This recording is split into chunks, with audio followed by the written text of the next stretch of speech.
All right. So I hope you can hear me okay. We're going to edit these videos later, but I'm just putting them on right now. And the sun is really bright out there where we're at right now. And maybe we can stand, I don't know if it'd be better for me to stand in another spot, but maybe it is what it is.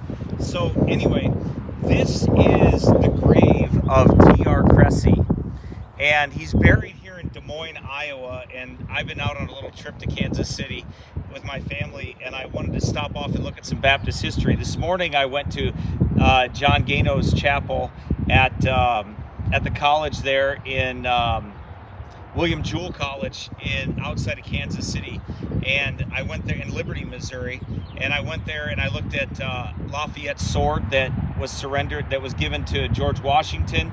George Washington surrendered that sword to John Gano, and then John Gano baptized him. And they have the sword there, and they have a picture there. Anyway, William Jewell was a Baptist, and that was a Baptist college. So interesting. So I remembered that TR Cressy was buried in Des Moines, and I've always wanted to come to his grave and just look at it here real quick and just take a look at it for historical purposes.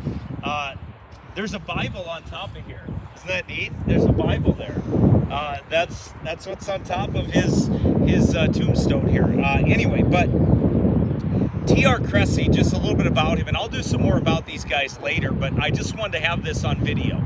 So TR Cressy, he was a Baptist pastor that worked for the Baptist Home Mission Society, and they sent out missionaries. Basically, in Baptist terms, missionaries back then were church planting pastors, and they just went out and they planted churches. That's what they did. And TR Cressy was a Baptist preacher.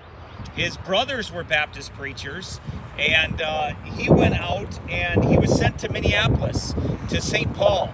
And the reason he was sent there is because J.P. Parsons was the first Baptist pastor in St. Paul, Minneapolis. Well, J.P. Parsons was on a trip to collect funds for a meeting house for the First Baptist Church of Minneapolis, St. Paul. And J.P. Parsons, on a train ride back, he was murdered and he was robbed. And the church was expecting to see their pastor to pay for their building, and instead their pastor was delivered in a body bag and he was dead. So TR Cressy was sent to pastor those grieving people and their loss. And TR Cressy came to Minneapolis, St. Paul, and he pastored that church.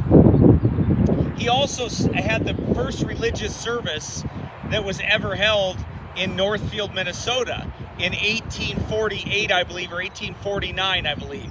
And TR Cressy came there, held the first service, and they started a church in Hastings, I believe, and possibly Red Wing, also more, all over. He would travel. There's a story about him traveling, and he was in a snowstorm, and the snow was so high that it was up above the legs of the horse. And his son said, "Dad, are you going to leave in this storm?" And he made a comment, something to the effect of, 20 years have I preached the gospel and I haven't missed a meeting yet, and I shan't miss one now, he said. And he went off into the snowstorm and preached the gospel. He planted churches all over the place, ended up coming into Iowa, planting churches here. He was a part of the educational system in Iowa and in the Des Moines area here. Did a lot with that, did a ton of educational system, education in Minnesota, and there's more that can be said, which I will say more. But here's one of those Baptist pioneers that nobody knows about. They don't even know who he is. They don't know what he did.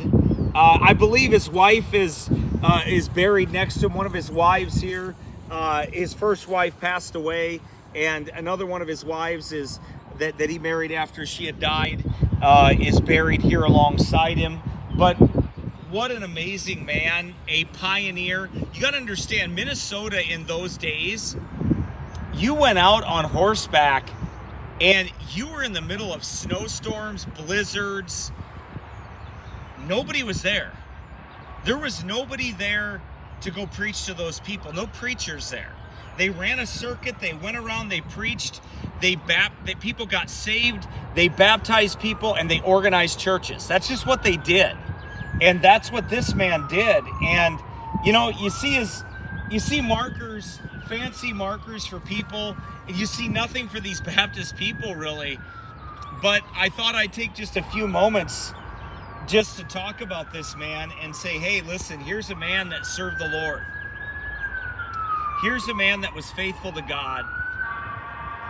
Here's a woman that was faithful to God, that followed her husband, served the Lord faithfully, died and went on to their eternal reward. And they influenced from Indiana. TR Cressy was over in Indiana. He planted churches and served and preached the gospel over there.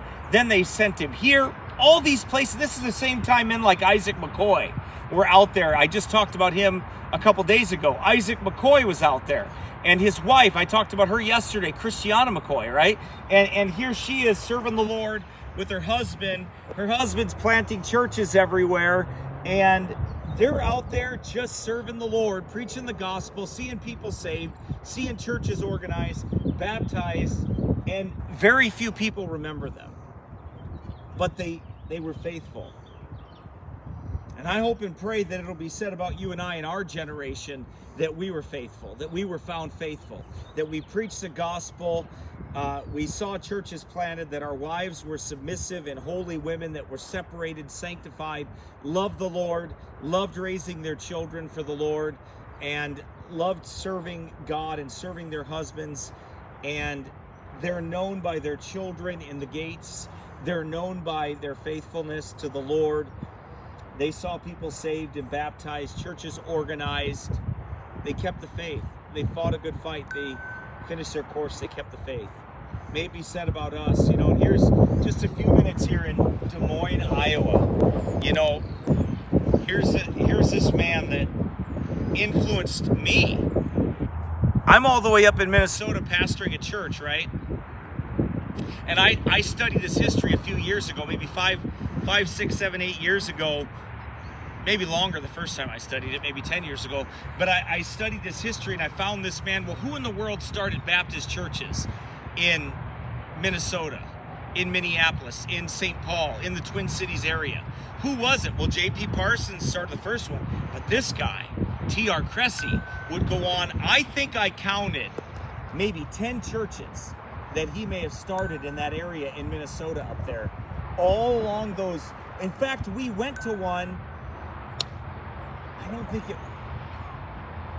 can't remember the name of that little town that we went to, but Hannah and I went to this little town, and there was this little old lady that was in there, and she had all these old Baptist books in there, and she was Winona. He started a church in Winona. TR Cressy is the one that started that Winona church, the Red Wing, the Hastings. He was influential in preaching the gospel in Northfield. He was up there and he came all the way down here. And faithful wife and wives, because one passed on, that served the Lord with him. And then he raised sons that would go on and be influential, and daughters that would go on and serve the Lord and be faithful to God. The question is, what are you going to do in your generation? What are you going to do with what God has given you? How are you going to obey God and follow him and preach the gospel, support gospel preaching churches, do the work of an evangelist? Ladies, are you going to be keepers at home, raise up sons that'll be in the gates of the city and preach the gospel, and daughters that will marry them and go out and start churches and support their husbands and be faithful to God? That's the question. I don't show you this history just to show you in like this romance of history. It was hard for them. They suffered long on that prairie, and they served the Lord, and they were faithful to God, and they went home and they received their eternal reward. Now the question I have for you is, what are you going to do with the generation and the time that God has given you? It's a great question. Think very strongly about it. What does God have for you, and what will you support God's work and the ministry, and to see people saved? We'll have more to say about TR Cressy in the years ahead when Lord willing, if God keeps me here long enough, I plan on working until I'm dead. But to bring the truth of what these men did and their wives did and their faithfulness to God in all things. All right, everybody, God bless you.